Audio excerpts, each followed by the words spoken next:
할렐루야. 우리 옆사람과 인사합니다. 잘 오셨습니다. 참 잘 오셨습니다. 응답 받고 갑시다. 성령 충만 받고 갑시다. 네, 오늘 열왕기상 18장 우리가 30에서 40절까지를 보았는데, 이 성서적 배경은 예수님 오시기 800년 전에 이스라엘의 7대 왕 아합 왕이 역사를 그리고 왕으로 사회를 이끌어갈 때 있었던 큰 대형 사건을 소개하고 있습니다. 이 사건을 통해서 우리에게 무엇을 교훈하고 있는가? 역사적인 하나의 스토리로 지나갈 것이 아니고 우리에게 주는 메시지가 있는데, 여기서 주시는 메시지를 우리가 받고 우리의 삶을 수정하고 보완해 나간다면 여러분의 삶은 역사에 남는 위대한 삶의 모습을 남기게 될 줄로 믿습니다. 이 아합 왕은 22년 동안 이스라엘을 통치했는데, 이 아합 왕이 사마리아를 통치할 때 자기 아버지가 만든 도시가, 오므리 왕이 만든 도시가 사마리아인데, 이 사마리아를 세계적인 당시의 도시, 오늘 미국이 트럼프가 전 세계의 모든 것을 좌지우지하는 것처럼 보이고, 또 그의 말 한마디에 경제가, 주가가 왔다 갔다 하고, 이런 지금 현대 시대의 정치계를 우리가 볼 수 있는데, 당시에 이 아합 왕의 말 한마디면 세계가 떨만큼 세계 주역이었던 사마리아, 그는 정치적으로, 경제적으로, 사회적으로 최고의 존경받는 왕이었어. 저런 왕처럼 이런 왕이, 위대한 왕이 어디가 있을까라고 생각했지만, 하나님 입장에서 영적으로 본다면 참 무지하고 너무나 인간 중심인 잘못된 신앙으로 만들어진 정치, 경제, 사회를 부강한 민족, 부강한 나라로 만들기 위해서 정략적으로 시돈, 그 나라 오늘날로 말하면 페니키아인데, 그 페니키아의 왕 시돈의 왕 공주라고 말할 수 있죠.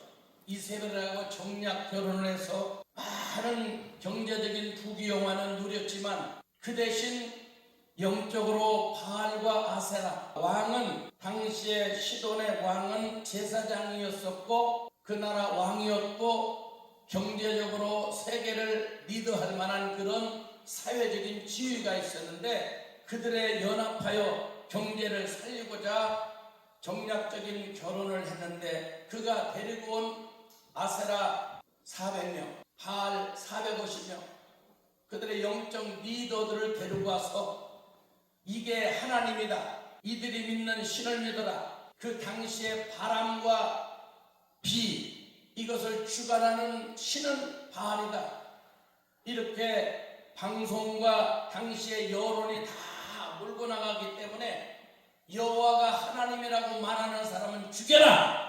그래서 여호와가 하나님이라고 말하는 사람은 죽이고 숨고 도망가고, 엘리야도 저 그리 시내가에 가서 그 여인이 워낙 폭정을 하고 왕이 마누라 말만 듣고 여호와를 하나님으로 믿는 사람을 죽였기 때문에 그리 시내가에 가서 숨어 있을 수밖에 없어. 그때 하나님께서 까마귀를 통해서 그의 먹을 것을 날라가 줬는데, 이제 물이 마르고 가뭄이 계속됩니다.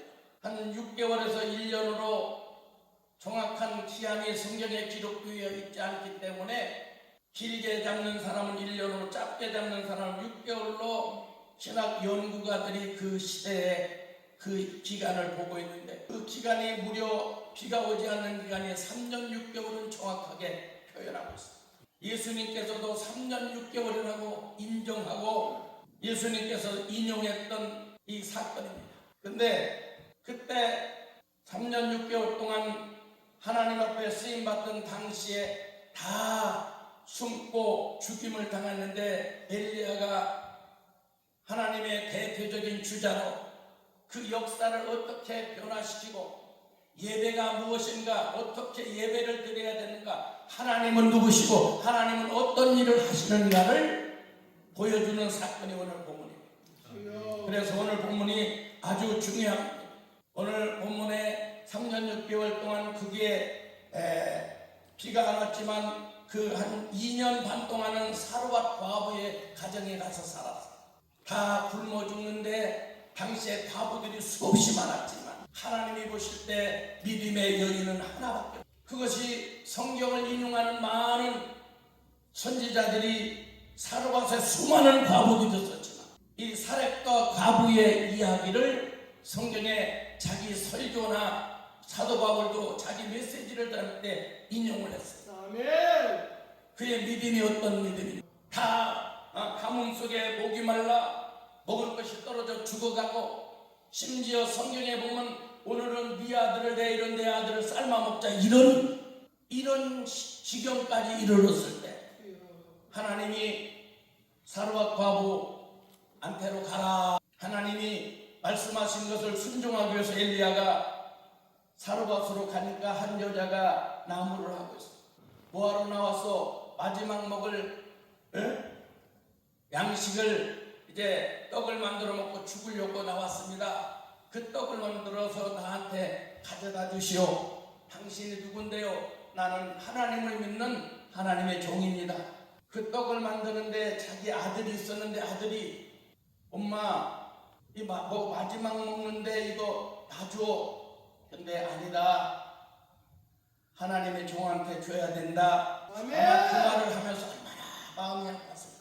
자기 아들이 이해를 했을까 못했을까. 마치 하나님이 너를 원하신다. 그리고 제단사 아들을 올려놓고 칼을 어깨 치켜들 때 아들의 눈에는 어떻게 아버지가 보였을까? 살인마로 보였을까? 하나님의 뜻을 행하는 아브라함으로 보여졌을까? 여기에 우리의 궁금증이 있어요. 마지막 먹을 양식을 갖다 드립니다. 그때 엘리야가 진짜 사도가 아니라면, 하나님의 음성을 직접 듣지 못했다면 이 말 못해요. 제가 우리 교회를 내가 목회하는 동안에 교회를 3개를 건축을 했는데, 교회 건축할 때마다 몇십억이 들어가는데 돈이 준비된 건 한 3분의 1밖에 없어서 이거 모자란 부분은 하나님이 주실 잡고 우선 우리 장로님 집을 담보로 해서 빼옵시다. 권사님 집을 담보로 해서 빼서 우선 씁시다. 이 말을 하기까지 엄청난 시간이 있어요. 내가 이 말을 했을 때 장로님이 순종할 것인가? 이 말을 안 하는 게 낫지 않을까? 이 말을 들을 수 있을 것인가? 믿음이 여기에 따라줄 것인가? 여기 일산 쪽에 가다 보면 수정교회라는 유명한 교회가 있는데 그 교회 제가 부흥회 갔더니 식사 시간에 첫날 목사님, 그때 목사님들이 한 15명인가 참석했는데 오늘 마음껏 회를 드세요. 우리 이 권사님, 안수 집사님은 엄청나게 복을 받은 분들입니다. 11조를 한 달에 5천만 원씩 합니다. 그래요? 어떻게 그렇게 부자가 됐습니까? 그랬더니 그 교회가 지하실에 있다가 이제 상가를 분양을 받아서 가게 되는데 돈이 없어서 교인들은 한 10몇 명밖에 없는데 기도하다가 담임 목사가 그 권사님을 찾아갔어요. 그 권사님은 불광동에 사시는 권사님, 안수 집사님 여기 얼마짜리예요? 그러니까 전세 5천에 살고 있습니다.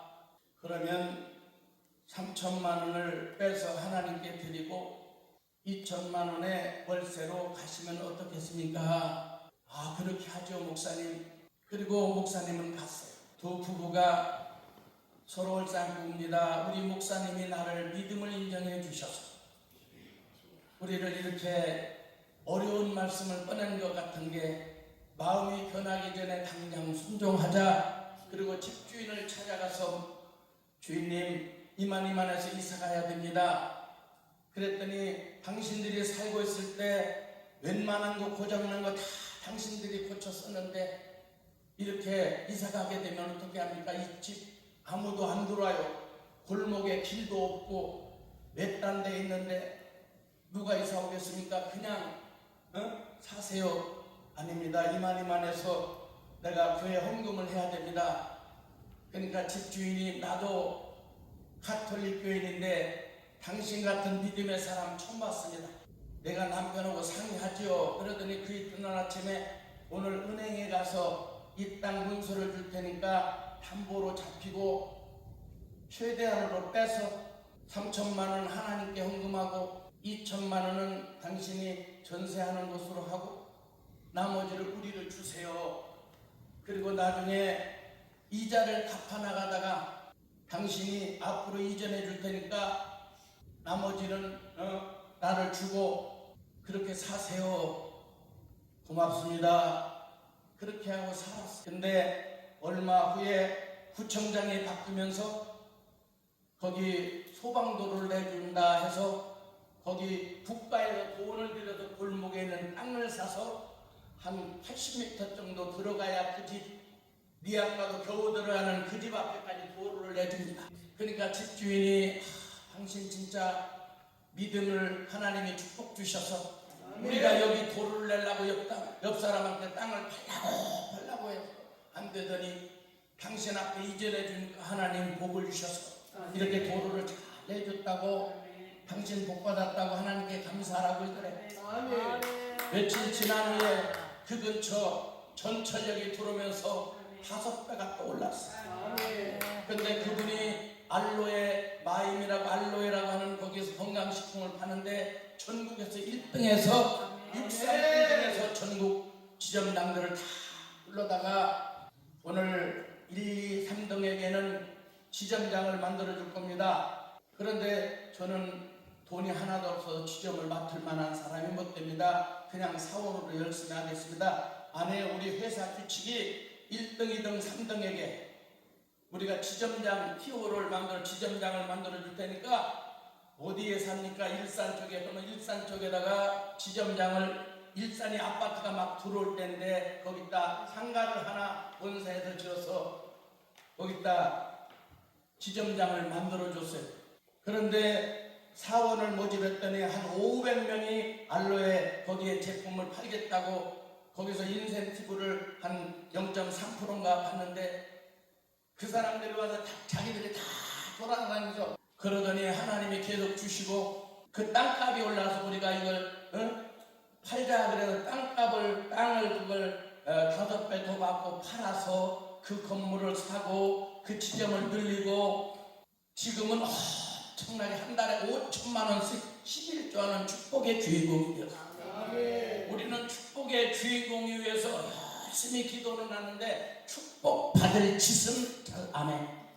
그 믿음이 따라주지 못해. 여러분 사르밧 과부가 마지막 먹을 양식 이게 드리기가 쉽겠어요? 자기 아들은 이 우선이지 어떻게 주의 종이 우선이. 근데 갖다 드렸더니 가뭄이 끝나는 날까지 가루가 떨어지지 않고 기름이 떨어지지 않고 가득가득 태워줬다고 야고보서에서도 인용하고 있고 예수님도 그 말씀을 인용했어요. 믿음의 사람이 아무나 되는 거 아니다. 이런 진짜 믿음은 진짜 삶을 변화시킨다. 할렐루야. 오늘 본문을 통해서 제가 제목을 이렇게 예배하자, 이렇게 예배드리자. 첫째는 범사에 때가 있다는 것을 교훈하고 있습니다. 여러분 우리가 잘 아는 성경 속의 최고의 지혜의 왕 솔로몬, 그는 전도서 3장 1절에서 범사에 기한이 있고 범사에 다 때가 있다. 때가 있다. 날 때가 있고 죽을 때도 있고 병들 때도 있고 나을 때도 있고 좋은 날도 있고 나쁜 날도 있고. 할렐루야. 이 때가 다 있어. 이 때를 지금 하나님이 3년 6개월 동안 비를 내려주지 않은 것은 그 역사적으로 당시 최고의 엘리트들이 알고 있는, 그리고 그들이 잘못 믿고 있는 바알신이 비를 내리는 축복의 신이다? 아니다. 너! 이렇게 말해도 안 들으니까 실제적인 삶으로 체험하도록 보여주는 거예요. 그래서 3년 6개월 동안 비가 안 오는 거예요. 하나님이 이제 때가 되어서 엘리야야 아방한테 가서 살아계신 하나님 보여주라고 그래라. 너희가 믿는, 너희가 국가에서 지정하고 국교로 만들고 이렇게 떠들어대고 있는 바알이 진짜 신인가, 하나님 여호와가 진짜 신인가, 한번 백성들 앞에서 내기를 하자. 그래서 전국에 방을 붙였고 수만 명이 몰려왔고, 저쪽에는 450명과 왕과 국무대신들이 쫙 줄져 앉아있고, 이쪽에는 혼자 엘리야 혼자 있어요. 근데 이때부터 이제 하나님의 역사가 시작됩니다. 때 범사 때 우리가요 하루 24시는 크로노스의 시간에 누구에게나 똑같이 주어진 시간인데, 그 24시간의 시간 속에서 내가 내 삶의 역사를 만드는 시간을 카이로스의 시간이라고 하는데, 하나님과 같이 더불어서 역사를 일으키는 카이로스의 시간. 모세가 80년 살았던 시간은 크로노스의 시간입니다. 신앙생활도 자기가 열심히 애국인을 때려 죽이면서까지 이스라엘을 도우려고 했던 자기 열심적인 자기 주관의 신앙이에요. 여호와 하나님이 원하는 시간이, 하나님이 원하는 그런 신앙생활이 아닌 자기 도취에 빠진 신앙생활. 오늘날도 얼마나 성서적인 신앙은 아닌데 자기는 목숨을 걸어. 이건 올바른 신앙이 아닌 것은 아무리 목숨을 걸어도 거기에 하나님 개입하지 않습니다. 이게 중요해요. 근데 나머지 불꽃 가운데서 하나님을 만나고 모세가 하나님의 음성을 듣고 거듭나면서 남은 삶이 모세오경으로 기록된 거예요.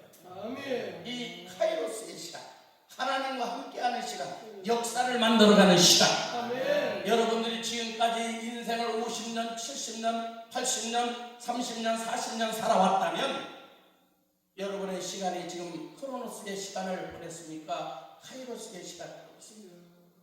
하나님 앞에 내가 선다니 자기를 뒤돌아보면서 자기의 삶을 점검하고 내가 가는 인생의 방향이 올바른가를 가끔 자기가 생각해봐요. 깊이 묵상하면서 곱씹어봐요. 그래서 범사는 시간이 있다 믿습니까? 아멘. 때가 있다는 거예요. 때가. 둘째는 예배는 첫 발자국부터 예배가 시작해요. 먹먹을 하지 말고 제단을 쌓자. 사람들이 바알과 아세라 신에서 왜 여호와와 바알 사이에서 왔다 갔다 하느냐. 지금 이쪽에는 왕도 있고 450명의 바알 선지자들이 시퍼렇게 해지고 있어요. 국무대신들이 있어요. 수만 명의 군중들이 있어요. 여기서 지금 만약에 여호와 하나님이 하나님인데 하나님 되심을 하나님이 응답해 주지 않는다면 자기는 밉보이고 그 사회에서 생활을 못해. 그러니까 현실로 보자면 여호와 앞에 선뜻 나서기가 어려운 그런 환경이고 그런 조건 속에 내가 하나님을 믿는다.